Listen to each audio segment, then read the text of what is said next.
Good evening అండి. ఇదిగోండి మధ్యాహ్నం 1 గంటకి పడుకున్నాడు. ఇప్పుడు టైం 5:15 అవుతుంది అనుకుంటాను. వీడికి నాకు కలిపి ఇద్దరికి ఏసీ ఆన్ చేశాను. అప్పటి నుంచి వీడు లెగిచి నాతో ఆడుకుంటాడేమో అని చూస్తున్నాను. అలాగే పడుకున్నాడు. లెగమంటే బాధగా అనిపిస్తుంది. లేపాను అనుకోండి, అయ్యో ఎందుకు లేపాము అనిపిస్తుంది.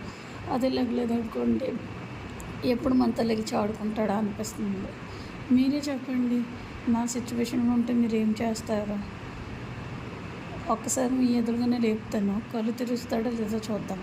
చాకు చాకు లేచాడండి, మళ్ళీ పడుకుంటాడు అనుకుంటా. అదిగోండి ఇలా పడుకుంటే నాతో ఎప్పుడూ ఆడుకుంటాడండి. ఈ టైంలో అంతా పడుకుంటాడు. నైట్ అయ్యే టైంకి బయటకు తిప్పమంటాడు. అసలు ఇది కరెక్టేనా? మనం లంచ్ లేదా డిన్నర్ వండుకునే టైంలో ఇలాగ వాకింగ్కి తీసుకెళ్ళమంటాడండి. బ్రేక్ఫాస్ట్ అయినా సరే ఇలాంటి టైంలో వాకింగ్కి తీసుకెళ్ళాలంటే ఒక పక్క ఆకలి, ఇంకో పక్క వీడు అరుపు. కానీ నాకైతే వీడిని బయటకు తీసుకెళ్ళడం చాలా ఇష్టం తెలుసా. మీ ఎవరికైనా నా వీడియో కానీ నచ్చినట్లయితే ప్లీజ్ లైక్ అండ్ సబ్స్క్రైబ్.